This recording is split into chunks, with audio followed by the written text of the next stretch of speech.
Jadi bagaimana Presiden meyakinkan publik ini? Kalau saya itu Jampitsus mau apa? Mau peradilan, udah mainkan aja peradilan aja. Kalau merasa tidak salah dari segi prosedur. Nah, mana tahu peradilan mengabulkan nggak betul itu. Kan Jampitsus clean kan, bersih dia kan. Kalau gitu Presiden angkat aja dia Jaksa Agung baru. Kan sedap tuh. Walaupun vonis publik itu lebih mendahului dari vonis hakim di pengadilan. Tapi kan vonis pengadilan hakim itu kan sekarang banyak di luar logika. Itu masalahnya. Gitu, Prof. Iya. Ya, jadi banyak keputusan pengadilan itu di luar logika hukum. Ya, karena itu saya katakan, saya pesimis kalau tetap mengandalkan mekanisme yang ada. Kalau aparat penegak hukum itu tidak tidak diseleksi ulang.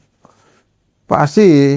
Mestinya kan Presiden punya mata, telinga, penciuman. Ya pasti ada. Ada BAIS. Cukup lah. Ada BAIS. Ada BIN. Ada intelijen Jaksa Agung. Ada intelijen Polri. Masa nggak ngelapor sama Presiden? Ya kalau itu datanya kuat, valid, ya tinggal ambil.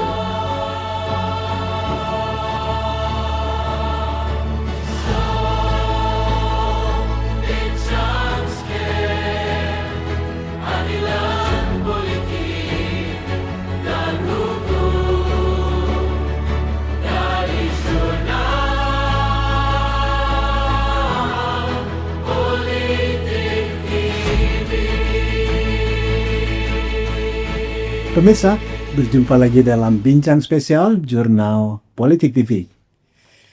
Just Talk Justice Talk Show, bincang-bincang keadilan, politik, hukum, pendidikan, sosial, dan budaya. Masih soal isu polisi versus jaksa, ada perkembangan menarik meskipun Presiden sudah turun tangan memanggil para petinggi penegak hukum. Publik kembali disuguhi berita-berita yang berseliweran di media massa. Ada bocoran mantan Jampitsus yang sudah ditetapkan sebagai tersangka akan melakukan langkah hukum pra-peradilan atas proses ditersangkaannya yang bersangkutan. Seperti biasa, para ahli pro kontra dan banyak ahli juga menyebut memang jika belum ada pemeriksaan, kurang pas atau tidak sesuai dengan perundang-undangan yang ada untuk menetapkan seseorang menjadi tersangka.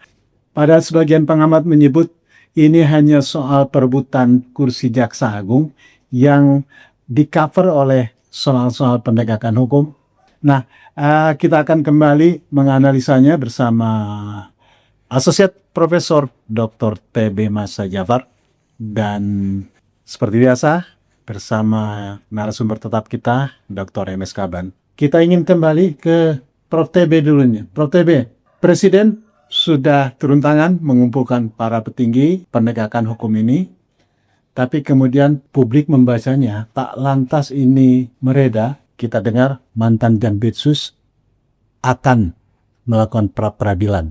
Kalau langkah pra-peradilannya itu katakanlah dikabulkan, menang, dan hakim memutuskan tidak sah mentersangkakan mantan Jampitsus ini, berarti kan ini akan banyak efek-efek politik lainnya. Anda membaca seperti apa? Ya, makasih Bung Hadi, Pak Dr. M.S. Kaban. Ini dialog kita bersambung ya. Jadi saya melihat ini adalah satu situasi darurat hukum. Penyelesaian hukum ya. Jadi kalau kita mengatakan darurat artinya apa?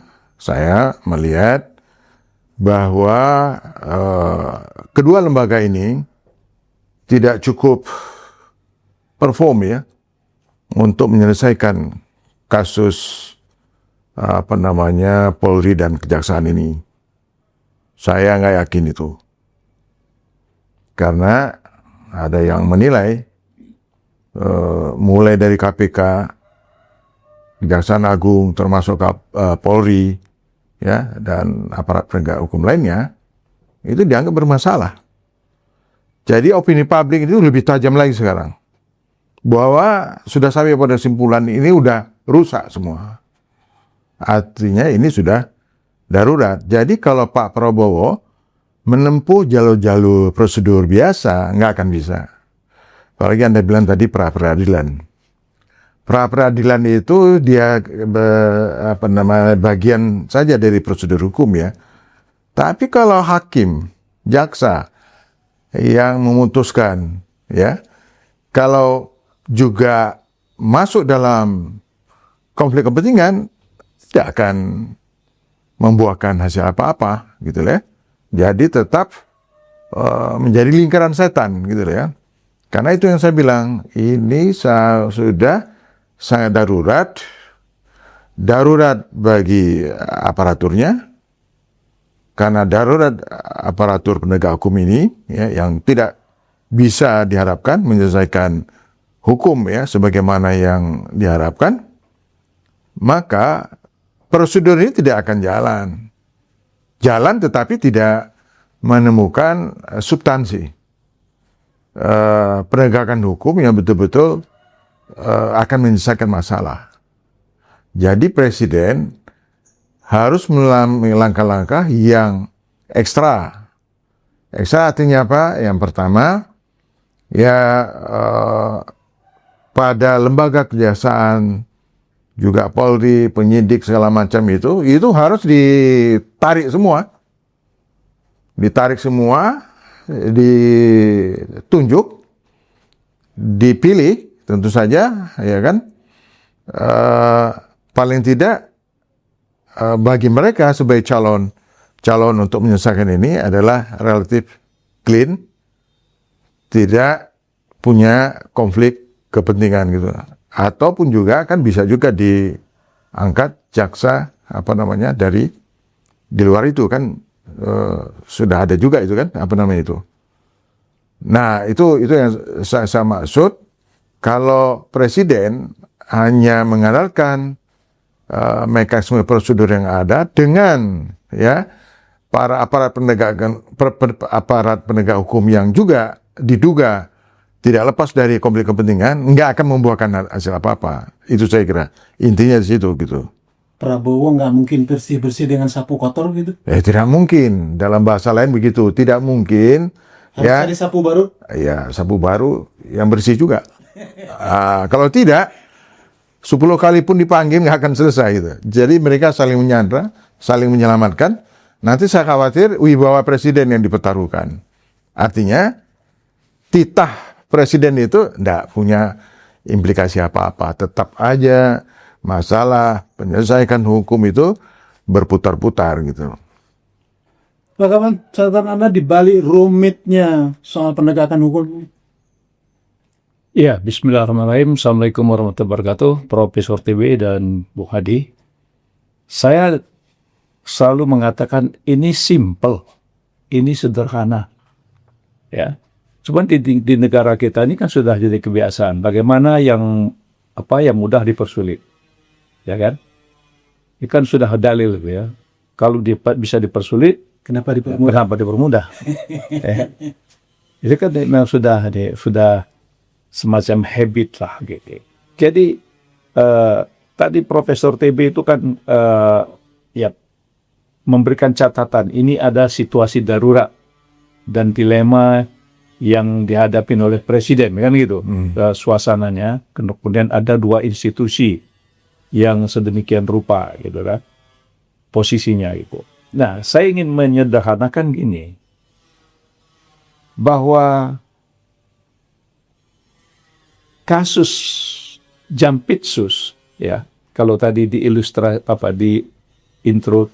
introduksi bahwa mau pra-peradilan ya. Kalau saya berpendapat lakukan pra-peradilan itu. Kita nggak melihat ini benar atau salah dari persepsi. Ini kan tontonan ini. Ini tontonan yang menarik di Republik ini. Kenapa? Karena apakah peristiwa ya polisi bongkar-bongkar Jampitsus, kemudian Jampitsus itu kemudian ditersangkakan, apakah ini agenda presiden?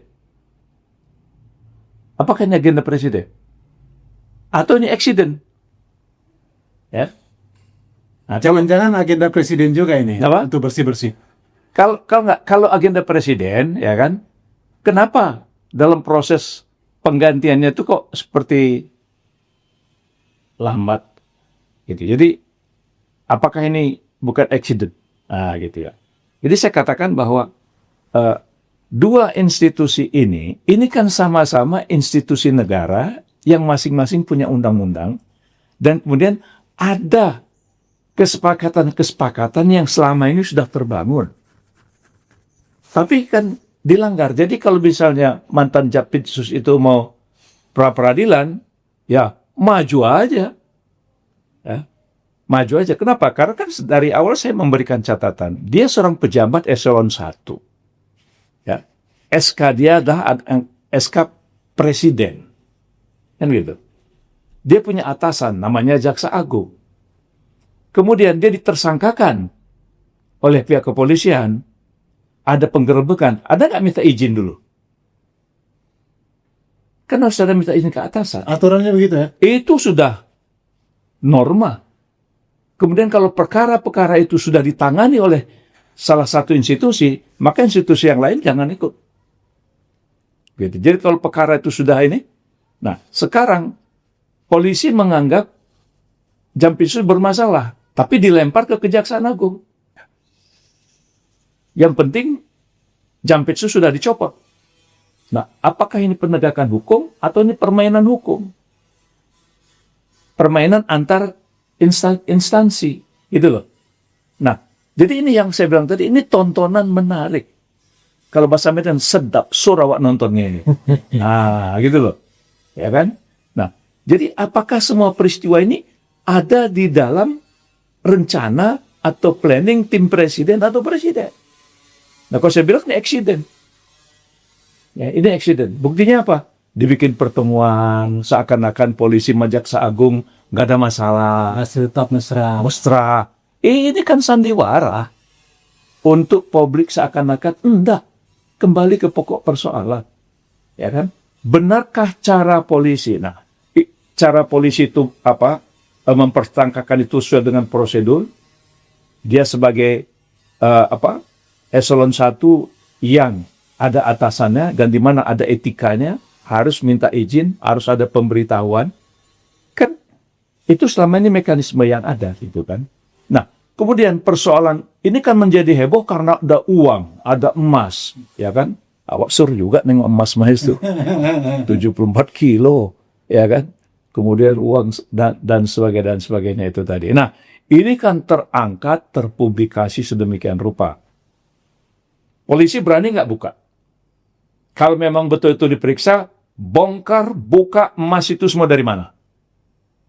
Uang-uang itu dari mana? Buka selebar-lebarnya. Jangan lempar batu, ya kan? Nah, terserah jaksa. Mau ding, persoalan aku sudah kasih.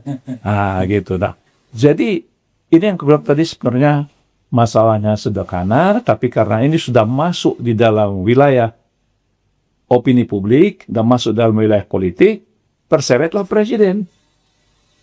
Ya, terseret presiden. Nah, jadi kata-kata darurat yang disampaikan Profesor tadi itu, ini perlu nih. Ya. Jadi bagaimana presiden meyakinkan publik ini? Kalau saya, itu Jampitsus mau apa? Mau pra-peradilan, udah mainkan aja peradilan aja. Kalau merasa tidak salah dari segi prosedur, nah mana tahu pra-peradilan mengabulkan nggak betul itu. Ah, kan Jampitsus clean kan, bersih dia kan. Ah, kalau gitu presiden angkat aja dia Jaksa Agung baru. Kan sedap tuh. Walaupun vonis publik itu lebih mendahului dari vonis hakim di pengadilan. Sekarang, tapi kan vonis pengadilan hakim-hakim itu kan sekarang banyak di luar logika. Nah, itu masalahnya. Ya, gitu Prof. Iya, Ya, jadi banyak Iya. keputusan-keputusan pengadilan itu di luar logika hukum. ya Gitu. karena itu saya katakan saya pesimis kalau tetap mengandalkan mekanisme yang ada. Kalau aparat penegak hukum itu tidak tidak diseleksi ulang. Pasti Mestinya kan presiden punya mata, telinga, penciuman. ya pasti ada. Ada bias. Cukup lah. Ada bias. Ada BIN. Ada intelijen Jaksa Agung. Ada intelijen Polri. Masa nggak ngelapor sama presiden? Ya kalau itu datanya kuat, valid, ya tinggal ambil langkahnya apa gitu loh. Tapi kalau saya sekali lagi ya Pak Kabane, kalau masih menggunakan dengan mekanisme yang ada, dengan aparat penegak hukum yang ada, di mana irisan konflik kepentingan itu sudah berakar. Makanya ada opini publik kalau kita lihat ya, ada yang mengatakan siapa yang bisa dipercaya dari aparat penegak hukum, mulai dari KPK, Polri, Kejaksaan, ya kan? Ya, mereka udah pesimis gitu loh. Nah itu yang saya katakan, kalau ini presiden tidak bisa membuka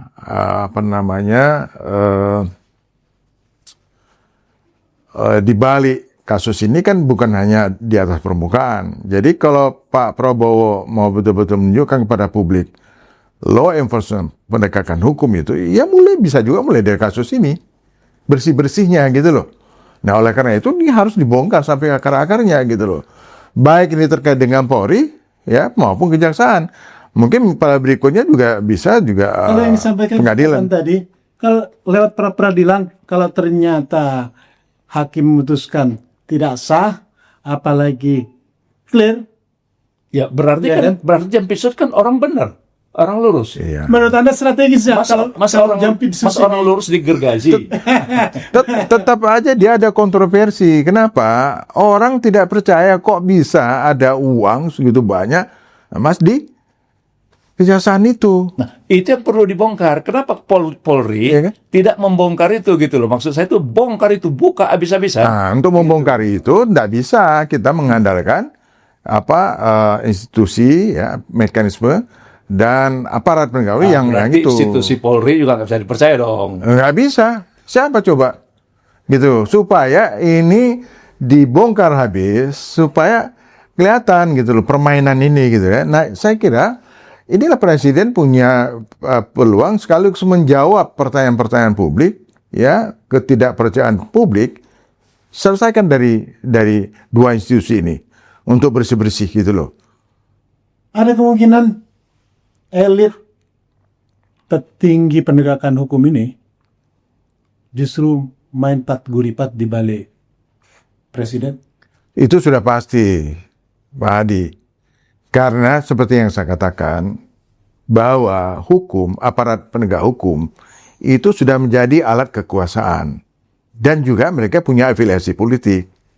Ya kan, apakah pada rejim lama, mau rejim baru, semua tidak ada yang, istilahnya, clean ya, bersih dari pengaruh maksud saya ya. Semua sudah terkontaminasi gitu loh, karena memang permainan hukum itu sangat efektif ya di dalam untuk meraih kekuasaan, merebut kekuasaan, mempertahankan kekuasaan, maka instrumen hukum itu memang efektif gitu. Termasuk juga sekaligus untuk menutupi kejahatan-kejahatan ekonomi politik yang dilakukan oleh siapa saja gitu loh.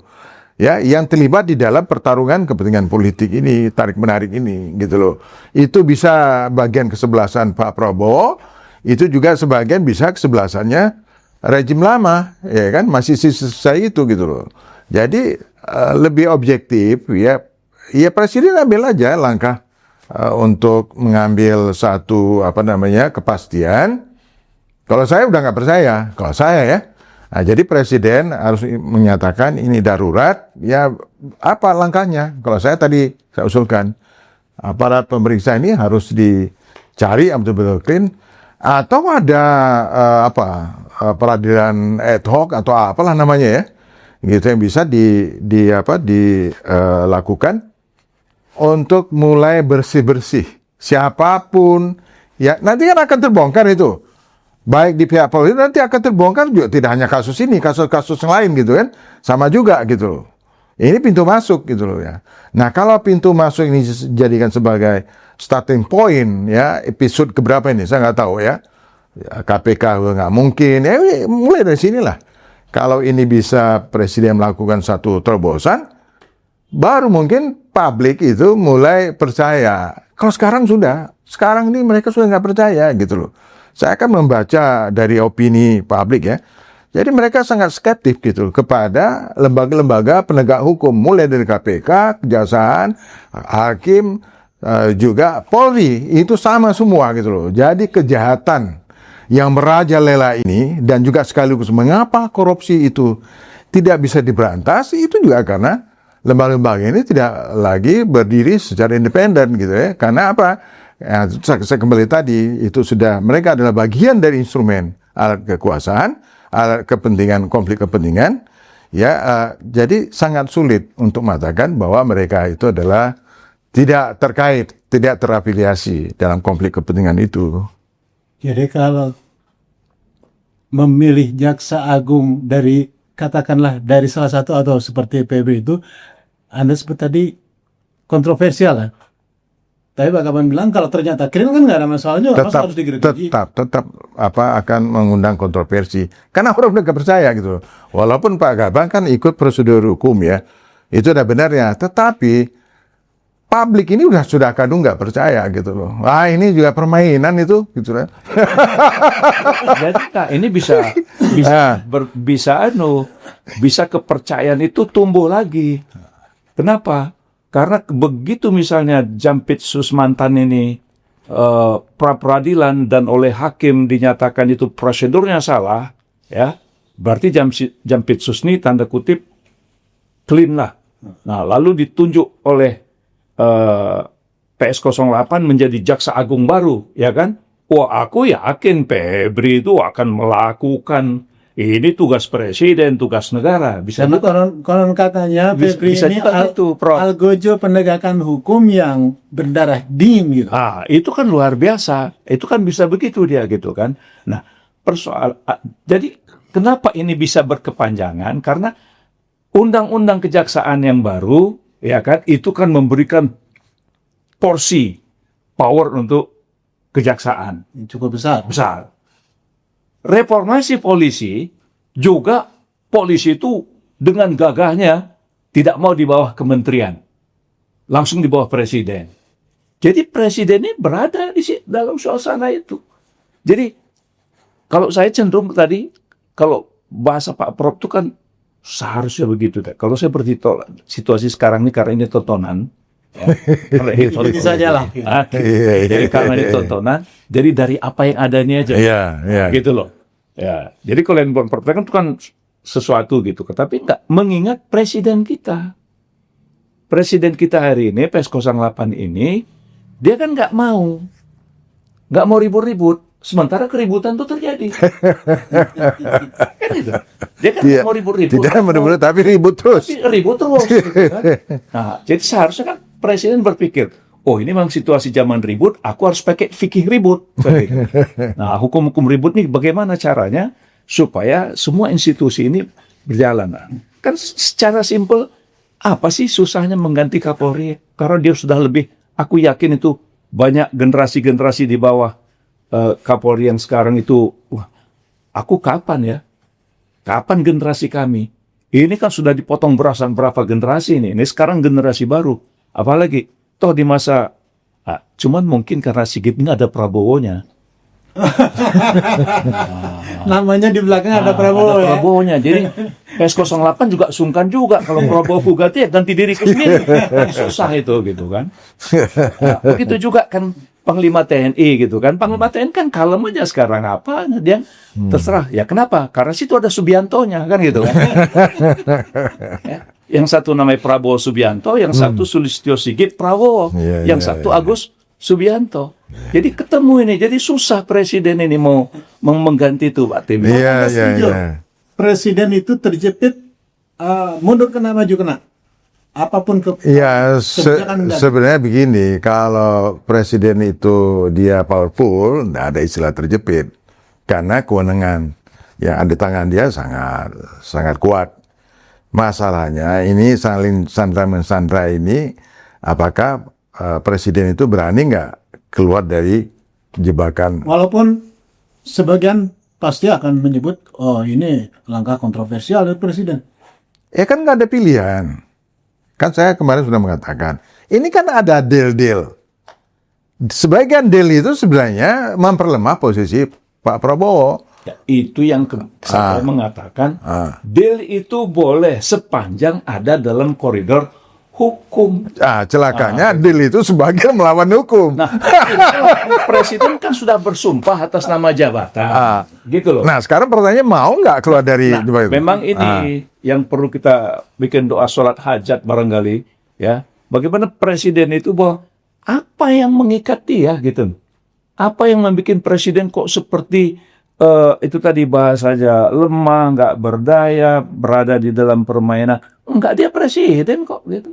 Nah, sebab semua induk dari semua institusi ini kan muaranya ke presiden. Jadi kalau institusi-institusi yang tadi dibahasakan sebagai sudah disfungsinya tidak lagi maksimal, kemudian ini semua ada dalam permain saling sandera, berarti presiden itu sudah tidak merdeka lagi. Nah, saya pikir sebuah negara yang besar seperti Indonesia, kalau saya berpendapat kan, nggak ada alasan presiden itu harus sungkan-sungkan seperti apa yang kita bisa bahasakan ini gitu kan. Kan rakyat tuh butuh kepercayaan. Tadi kan muaranya semua udah nggak percaya, sudah nggak percaya. Nah, walaupun tadi aku bilang kalau orang yang sudah dijadikan tersangka ternyata bebas diangkat, aku yakin dia berbuat lebih seru itu, ya.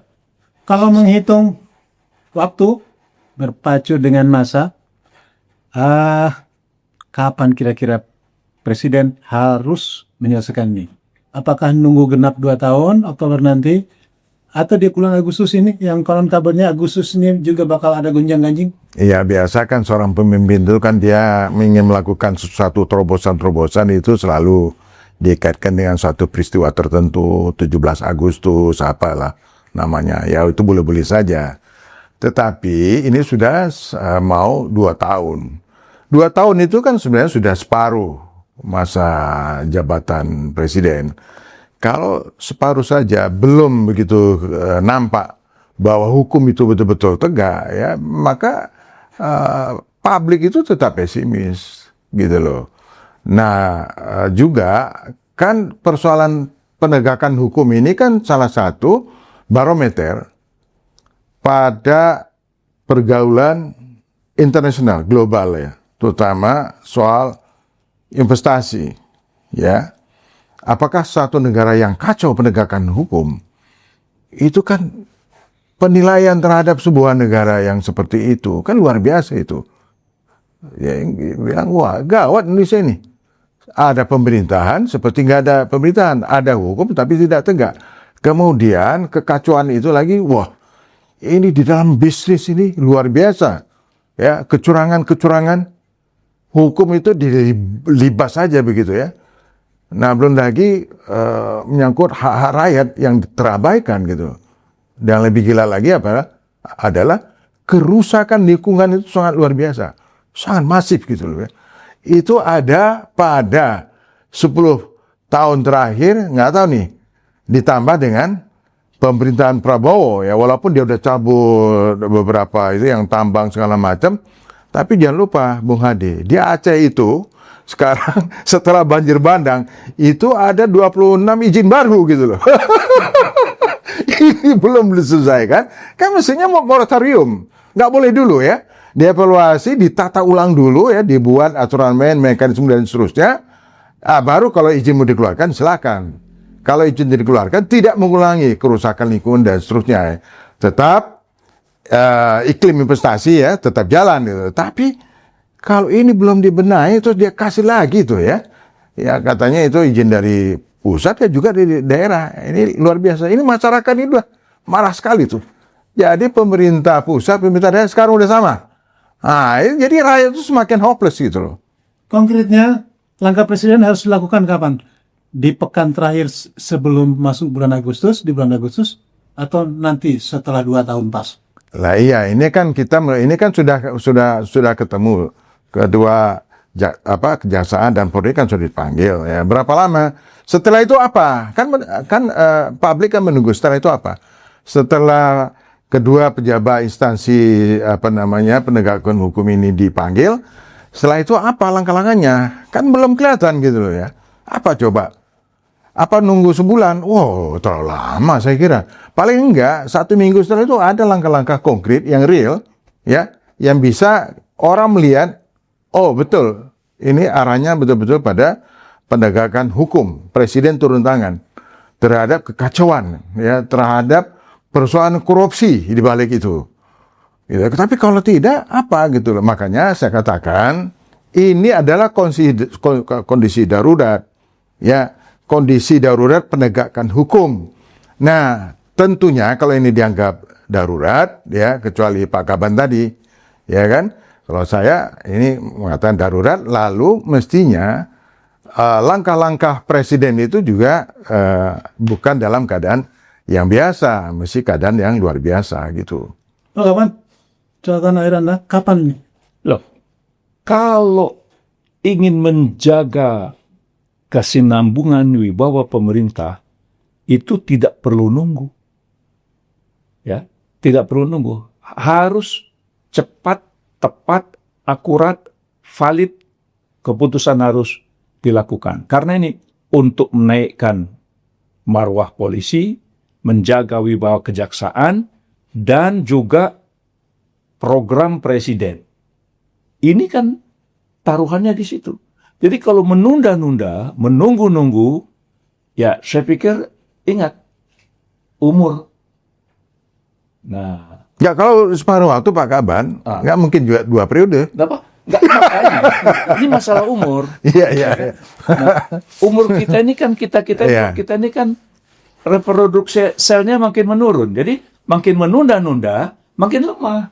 Tapi kalau presiden strong, saya kira bisa dua periode. Enggak, itu kalau gizinya kuat, energinya kuat, sinerginya dengan rakyat, masyarakat itu berkesinambungan, sehingga harapan rakyat terwujud. Orang bilang, nggak perlu ganti, ini terus. Lanjutkan. Bisa begitu. Bisa gitu. Bisa gitu. Tapi kalau tadi misalnya, ya seperti pembicaraan tadi itu, nunggu, saya pikir rakyat bilang, kapan. Akhirnya pakai lagu Kus Plus, kapan. Baik, Prof. Pak Kaban, terima kasih bincang-bincang kita hari ini. Pemirsa, akhirnya memang tetap kita harus menunggu. Kita tunggu saja langkah konkret, langkah yang paling mendasar, langkah radikal dari Presiden untuk mengatasi ini semua. Hanya di Jurnal Politik TV, kita akan kembali melakukan analisis dan pembahasan sesuai perkembangan yang ada. Bila itu berada, Assalamualaikum warahmatullahi wabarakatuh. Merdeka! Allahu Akbar.